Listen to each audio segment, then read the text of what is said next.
On y va pour le script de ce projet. On va commencer par sélectionner tous les éléments que l'on a besoin comme d'habitude. Donc, Query Selector, on va sélectionner résultat. Je vais sélectionner l'élément qui a la classe résultat-QR et je vais sélectionner d'autres éléments. Je vais sélectionner le BTN, donc form button, donc le bouton qui est dans forme. Je vais sélectionner également l'input. Donc, je vais faire un input et je vais faire un form input. Je vais sélectionner également info, donc hop, et je vais sélectionner l'élément qui a la classe info et l'image. Donc hop, je vais l'appeler QR et ici on va faire un point résultat QR IMG. Parfait, on a tous nos éléments, c'est nickel. On va pouvoir commencer à se coder le script. Ça va être très rapide. Je vais rajouter un événement à mon bouton, lequel le clic. Et à l'intérieur, je vais faire une variable que je vais appeler QRValue égale à quoi? À input.value, à la valeur que va rentrer l'utilisateur. Donc si ici, par exemple, je log, alors hop, je log QRValue, et que je commence à rentrer quelque chose à l'intérieur et que je le soumets, et bien normalement je vais avoir dans ma console ce que j'ai mis, vous voyez, ici. Parfait. Nickel, c'est nickel, ça marche bien. Donc ici, qu'est-ce que je peux faire? Une variable. If, si j'ai le contraire de QRValue, donc chaîne de caractères vide, hein, tout simplement, alors info.innerText, tu vas me mettre à l'intérieur, hop, indiquer un URL. Hop, parfait, nickel. Donc ça, c'est le message d'erreur. Et je peux faire ici un btn.innerText égale générer un QR code. Donc ça, c'est pour le bouton. Donc si je génère quelque chose sans mettre rien à l'intérieur, j'ai bien ici indiqué un URL, mon message d'erreur apparaît bien. Ici, je vais faire un else. Donc sinon, on va faire un info.innerText égale chaîne de caractères vide. Chaîne de caractères vide et ici, on va pouvoir se créer un QR.source, donc accéder à la source et je vais lui dire égal. Je vais ouvrir mes backtips ici et je vais aller chercher sur internet mon API. D'accord? Donc, je vais taper sur Google Go QR API. Et je vais cliquer sur le site et ici, vous voyez, j'ai l'API que je peux utiliser. Donc, je clique dessus, je récupère l'URL et je vais me le coller ici au niveau de la source. Je vais par contre retirer ici jusqu'à data égale. Voilà, data égale. Et ici, je vais juste faire un dollar.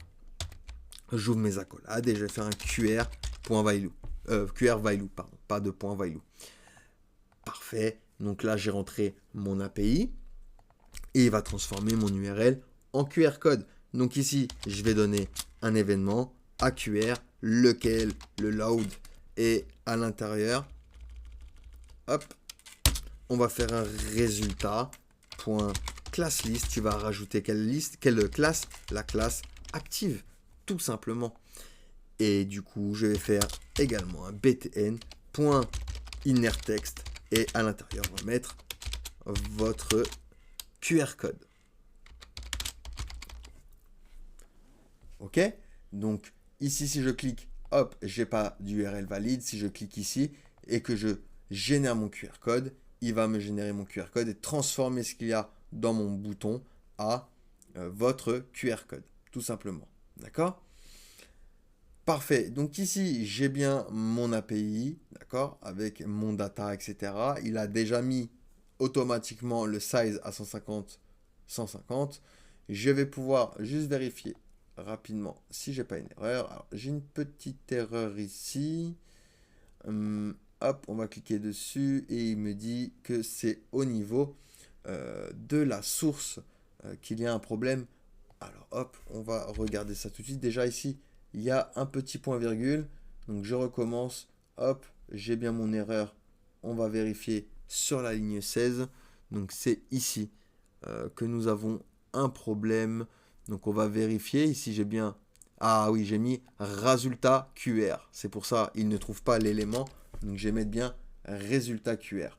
Parfait, donc je remets mon URL, je clique dessus, hop, j'ai encore une erreur. Et cette fois-ci, ah oui, c'est au niveau de la classe list de résultats, c'est ça? Alors, hop, résultat.classlist, il me dit classlist is not a function. Alors, hop, je viens ici. Oui, j'ai oublié le add, pardon, point add.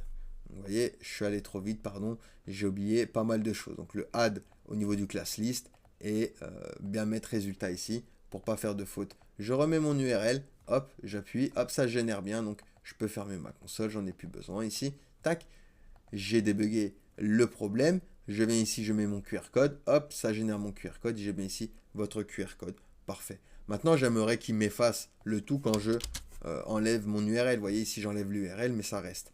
Donc, comment je vais faire ceci? Ici, je vais me faire un événement, l'événement sur input, lequel le keyup. Et ici, je vais faire un if. Si j'ai le contraire de input.value, alors, à l'intérieur de cette condition, tu vas faire un résultat .classlist .remove et tu vas remove quoi? La classe active. Hop, donc je rentre mon URL, je génère mon QR code et je veux effacer du coup cette URL et ça efface bien du coup l'active de mon élément. Donc voilà pour ce petit projet très sympa, ce générateur de QR code. On va pouvoir passer à la suite.